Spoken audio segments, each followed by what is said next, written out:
Hello my dear students.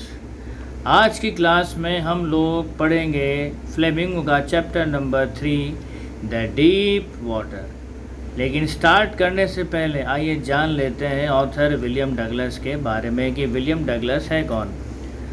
तो William Douglas का जन्म 1898 में हुआ था और इनकी डेथ 1980 में हो गई थी। इनका जन्म जो है मिनेसोटा में हुआ था और ग्रेजुएशन इन्होंने किया था आर्ट्स से, इंग्लिश से और इकोनॉमिक्स से। उसके बाद इन्होंने 2 साल तक यकीमा के हाई स्कूल में पढ़ाया था। तो हालांकि वो पढ़ाते पढ़ाते बोर हो गए थे तो इन्होंने लीगल करियर परस्यू किया। फिर ये मिलते हैं फ्रैंकलिन डी रूजवेल्ट से येल में और बाद में उनके एडवाइज़र भी बने और फ्रेंड भी बने जो बाद में प्रेसिडेंट बने थे। तो डगलस एक लीडिंग एडवोकेट थे इंडिविजुअल राइट्स के और 1975 में वो रिटायर हुए थे। और जब वो रिटायर हुए थे तो उनके समय का, या अगर यूँ करें कि इतिहास में लॉन्गेस्ट सर्विंग जज अगर कोई रहा था तो विलियम डगलस ही रहे थे। 36 ईयर तक वो जो है जज के रूप में अपनी सेवाएं देते रहे थे। तो हिस्ट्री ऑफ द कोड में एक रिकॉर्ड है उनका। तो जो अभी हम हंस पढ़ने वाले हैं वो उनकी किताब ऑफ मैन एंड माउंटेन्स से लिया गया है। और इस बुक में विलियम रिवील करते हैं कि एक बार जब वो छोटे बच्चे थे तो किस तरह से वो स्विमिंग पूल में लगभग डूब करके मर गए थे। तो इस निबंध में वो बात करते हैं कि अपने पानी के डर को उन्होंने किस तरह से जीता और उनकी जो ऑटोबायोग्राफिकल पार्ट है ये दरअसल डिस्कस करती है कि डर आखिर होता क्या है। देखिए, हर इंसान को डर लगता है। किसी को हाइट का फोबिया है, किसी को हाइड्रोफोबिया है, किसी को आग का फोबिया है, किसी को परफॉर्मेंस का फोबिया है। होता सबको डर ज़रूर है, लेकिन बहादुर वो नहीं जो डरता नहीं है। बहादुर वही है जो अपने डर को अपना हथियार बना करके दुनिया को फतेह करने निकलता है। बहादुर वही है। तो चलिए पढ़ लेते हैं लाइन टू लाइन। इसके अंदर कौन सी थीम है, कौन सी वैल्यूज़ हैं, कौन सी ऐसी मैसेज है दुनिया के लिए जो प्रैक्टिकल वर्ल्ड में हम लोग अप्लाई कर सकते हैं। इन सारी चीज़ों का रिवोल्यूशन हम टेक्स्ट के एंड में करेंगे। अभी word to word, line to line, cut to cut हम जो है इसका ट्रांसलेशन करते हैं और शब्दों के पीछे जो छिपा हुआ संसार है उनका इन डेप्थ एनालिसिस करते हैं। आइए शुरू करते हैं चैप्टर डीप वाटर। तो विलियम कहते हैं कि ये सब तब शुरू हुआ, यानी पानी से डर का सिलसिला तब शुरू हुआ जब वो 10 या 11 साल के रहे होंगे और उन्होंने डिसाइड किया था कि वो तैरना सीखेंगे। तो YMCA, यकीमा के अंदर एक पूल था YMCA। The full form of the YMCA is young man Christians association. तो यकीमा के अंदर YMCA नाम का एक पूल था जो तैरने की अपॉर्चुनिटी अवेल करवाता था। हालांकि वहाँ पर यकीमा रिवर भी थी जहाँ तैरना सीखा जा सकता था, लेकिन वो नदी इतनी ज़्यादा ट्रेचरस थी और विलियम की माँ उसे हमेशा वार्न करती थी, बेटा उस नदी में भूल करके भी तैरने की कोशिश मत करना, क्योंकि बहुत लोग इसी चक्कर में अपनी जान वहाँ पर गंवा चुके हैं। तो विलियम के दिमाग में सारी की सारी डिटेल्स ताज़ा थी हर एक डूबे हुए आदमी की रिवर में। लेकिन YMCA पूल बिल्कुल सेफ था और पानी जो है 2 या 3 फीट की गहराई का रहा होगा शैलो एंड की तरफ, और डीप एंड पर इसकी जो डेप्थ थी वो 9 फीट थी, लेकिन जो गहराई थी वो ढलान में थी, ग्रेजुअल थी। तो उसने क्या किया, एक पैर ऑफ वाटर विंग्स के लिए सीधा पूल पर पहुंच गया।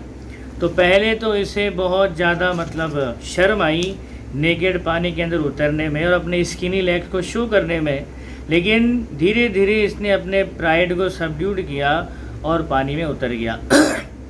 तो पानी में जब पहली बार ये उतरा तो पानी से इसको थोड़ा डर लगा, और ये पानी का डर दरअसल शुरुआत हुई थी 3 या 4 साल का रहा होगा। एक्चुअली विलियम यहाँ पर आपको प्रिसाइजली बता रहा है कि जो मौत का जो एक्सपीरियंस था वो पूल में हुआ था, यानी जिसकी जो डेथ लगभग हो चुकी थी वो पूल में थी, लेकिन एक्चुअल पानी का डर इसको लगना स्टार्ट हुआ था जब ये 3 या 4 साल का रहा होगा। तो सीन ये है कि जब ये 3 या 4 साल का रहा होगा तो इसके पिता इसे कैलिफोर्निया बीच लेकर के जाते थे और इसे लहरों के बीच में खड़ा कर देते थे। तो ये जो है उन लहरों के बीच में अपने पिता को बड़ा कसकर पकड़ लेता था, लेकिन लहरें इतनी ज़्यादा ताकतवर होती थी कि बच्चे को गिरा देती और बच्चा पानी में डूब जाता था और बच्चे की सांस उखड़ जाती। तो बच्चे के मन में लहरों की उन ओवर पावरिंग ताकत का डर बैठ गया और जब बच्चा 10 या 11 साल की उम्र में YMCA पूल में तैरना सीखने के लिए उतरा तो वो लहरों की ताकत, वो पानी का डर उसके मन में वापस से लौट आया। लेकिन इतना भी उसको अंदर डर नहीं था कि वो पानी से बिल्कुल दूर ही भागे। उसने थोड़ा अपना कॉन्फिडेंस गैदर किया, 1-2 बार पानी में हाथ पैर मारे, वाटर विंग्स उसके पास में थे ही, तो दूसरे वहाँ जो लोग थे पानी में उनकी देखा देखी, उनकी नकल करी और सब कुछ अभी ठीक चल ही रहा था। अभी पानी में उसको ईज़ महसूस होना स्टार्ट ही हुआ था कि तभी वो मिस एडवेंचर हो गया। कौन सा मिस एडवेंचर होता है ये देखते हैं। तो विलियम कहते हैं कि उस पर्टिकुलर डे ये पूल पर तब जाते हैं जब कोई भी नहीं था। तो उस समय वो जगह बिल्कुल शांत थी, पानी बिल्कुल ठहरा हुआ था और टाइलें जो पानी के अंदर जो टाइलें थी बॉटम की वो इतनी क्रिस्टल क्लियर दिखाई दे रही थी मानो वो कोई बाथ टब हो। तो विलियम में इतनी हिम्मत थी नहीं कि पानी में अकेले उतर जाए, तो वो पूल के किनारे बैठ गए और वेट करने लगे कि चलो कोई दूसरे लोग आ जाएंगे तो मैं पानी में उतर जाऊंगा तैरना सीखने के लिए। अभी ज़्यादा देर नहीं हुई थी कि वहाँ पर एक बिग ब्रूज़र, एक मुक्केबाज लड़का आता है, शायद 18 साल की उम्र रही होगी उसकी। उसके चेस्ट पर बड़े बड़े बाल थे और वो ब्यूटीफुल फिज़िकल स्पेसिमेन का नमूना था। उसके लेग्स और आर्म्स पर उभरी हुई मसल्स दिखाई दे रही थी और वो हमारे विलियम को देख करके सीधा चिल्लाता है, hi skinny, how would you like to be ducked. और इतना कहते ही उसने उसको बैठी बैठी पोजीशन में उठाया और उठा करके सीधा पानी में फेंक दिया। तो हमारा विलियम बैठी हुई कंडीशन में ही पानी में लैंड होता है और जैसे ही पानी में गिरता है वो पानी निगल लेता है और तुरंत ही वो 9 फीट गहरे बॉटम की तरफ डूबना शुरू होता है। तो विलियम कहता है कि हालांकि वो डर तो गया था लेकिन इतना भी नहीं डरा था कि उसका दिमाग ही काम करना बंद कर दे। तो डूबते समय विलियम ने प्लान बनाया, डूबते समय विलियम ने प्लान बनाया कि जब मेरे पैर बॉटम को टच करेंगे तो मैं जो है एक बड़ी सी छलांग लगाऊंगा और जब सरफेस पर आ जाऊंगा तो बिल्कुल सीधा लेट जाऊंगा, अपने हाथ पैरों को पैडल करूंगा और पूल के किनारे आकर के अपने आप को सेफ गार्ड कर लूँगा। This was the strategy of William Douglas to safeguard himself. Did this strategy work? Let's see, check it out. तो जो 9 फीट की गहराई थी वो 9 नहीं 90 फीट के बराबर लग रही थी और इससे पहले कि विलियम के पैर बॉटम को टच करते उसकी जो सांस थी वो उखड़ने वाली थी और लंग्स मानो फटने वाले थे। लेकिन जैसे ही उसने बॉटम को टच किया तो उसने अपनी पूरी ताकत को समन किया और एक छलांग लगाई ऊपर की तरफ। हालांकि ही थॉट, उसने सोचा ये था कि वो अचानक से ही कॉर्क की तरह ऊपर आएगा, लेकिन हुआ इसका उल्टा।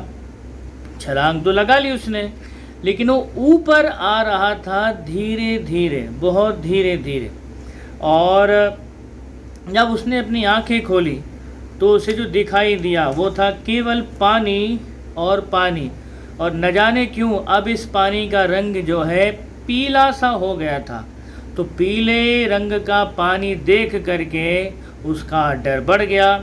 तो उसने कोशिश करी कि काश कोई रस्सी हो जो इसको पकड़ सके पानी में। उसका दम घुट रहा था, उसने कोशिश करी चिल्लाने की, लेकिन मुंह पानी के अंदर था तो आवाज़ तो बाहर आई नहीं। उसके बाद उसकी आँखें और उसकी नाक जो है पानी से बाहर आई, लेकिन पूरा मुंह पानी से बाहर नहीं आया। उसने पानी की सरफेस पर खूब हाथ पैर मारे, लेकिन पानी निकल गया। वो कोशिश कर रहा था मुंह बाहर निकालने की, लेकिन जितना बाहर निकलने की कोशिश कर रहा था उतना और डूब रहा था। उसकी सांस घुट रही थी, गला चौक हो रहा था। उसने कोशिश करी कि वो अपने पैरों को ऊपर कर सके। What the strategy of the William Douglas, यही तो था, सरफेस पर लेट जाएगा और अपने आप को पैडल करते हुए पूल के किनारे पर सेफ गार्ड कर लेगा। लेकिन जब विलियम ने अपने पैरों को ऊपर करने की कोशिश करी तो उसने महसूस किया उसके पैर तो ऐसे लटक गए हैं मानो किसी लाश के पैर हो। वो बिल्कुल पैरालाइज्ड और रिजिड हो गए थे। तो पानी के अंदर से कोई बहुत बड़ी ताकत उन्हें अंदर की तरफ खींच रही थी। वो चीखते हैं, लेकिन उनकी आवाज़ केवल पानी ने सुनी, क्योंकि पानी के अंदर मुंह था ऑब्वियसली। तो उसके बाद वो दोबारा डूबना स्टार्ट करते हैं 9 फीट के गहरे उस पूल में, वो पूल जो उसे 90 फीट गहरा लग रहा था। डूबते समय विलियम ने पानी में काफ़ी हाथ पैर मारे और इस तरह से अपनी स्ट्रेंथ को खर्च किया।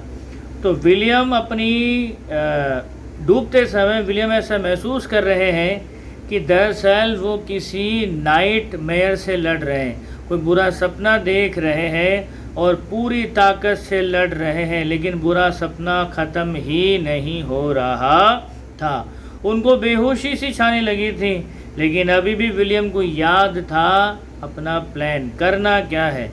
जैसे ही पैरों के नीचे बॉटम महसूस होएगा वो जंप लगाएंगे, कॉर्क की तरह ऊपर आएंगे, पानी की सतह पर फ्लैट लेट जाएंगे और हाथ पैरों को पैडल करते हुए पूल के किनारे पर जाकर के अपने आप को सेफ गार्ड कर लेंगे। This was the strategy of William Douglas. तो second time did it work? Let's see.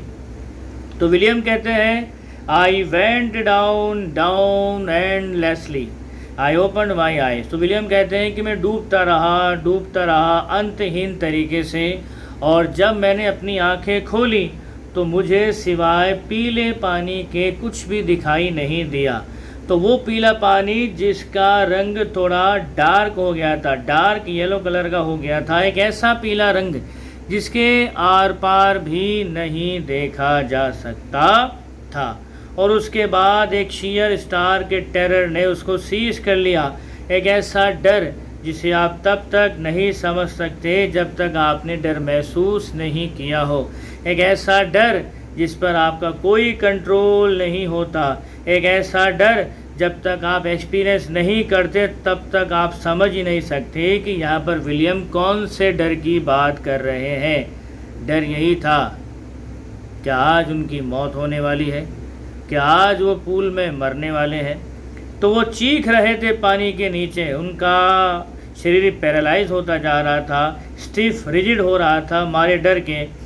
तो उनकी चीखें गले में ही जम गई थी, केवल उन्हें उनके दिल की धड़कन सुनाई दे रही थी, वो भी सर के अंदर, और उनको ये एहसास दिला रही थी कि अभी वो जिंदा है। उसके बाद में in the mist of the terror came a touch of reason. तो इसी पशुपेश में, इसी डर के माहौल में उसे एक मोस्ट अवेटेड टच का एहसास हुआ, और ये टच था बॉटम का। तो जैसे ही उसके पैरों ने, विलियम के पैरों ने बॉटम को टच किया, एज ही प्लान्ड, उसने एक लंबी सी छलांग लगाई, ये सोच करके कि अब की बार तो जो है वो अपने आप को सेफ गार्ड कर ही लेगा। But the jump made no difference, लेकिन छलांग लगाने को कोई फ़ायदा हुआ नहीं। The water was still around me, पानी अभी भी उसको घेरे हुए था। तो उसने कोशिश करी रोप्स को ढूंढने की, लैडर्स को ढूंढने की, कोई वाटर विंग ही मिल जाए, लेकिन वहाँ सिवाय पानी और पानी, इसके अलावा कुछ भी नहीं था। A mass of yellow water held me, पीले रंग के पानी ने ज़बरदस्त तरीके से उसको घेर रखा था। स्टार के terror took an even deeper hold on me like a great charge of electricity. तो एक उस डर ने एक बिजली का सा झटका उसको दिया कि एक अनजाने से डर ने उसको अपनी जकड़ में पकड़ लिया और मानो उसको बिजली का सा झटका लगा हो। I told you what was that fear. He was thinking that today is the last day of his life in the pool. He is about to die. वो मरने वाला है। तो जब उसको ये महसूस हुआ तो बिजली का सा एक झटका लगा उसका और वो डर से अंदर तक कांप गया। ना तो उसके हाथ हिल रहे थे ना उसके पैर हिल रहे थे। उसने कोशिश करी कि वो किसी को हेल्प के लिए बुलाए, उसने कोशिश करी कि वो माँ को बुलाए, लेकिन कोई भी उसकी मदद के लिए नहीं आ रहा था। आवाज़ ही पानी से बाहर नहीं जा रही तो कौन हेल्प के लिए आएगा। तो सेकंड पार्ट में हम इसके आगे का टेक्स्ट रिवील करेंगे। तब तक खुश रहिए, मुस्कुराते रहिए। जय हिंद, जय भारत, वंदे मातरम।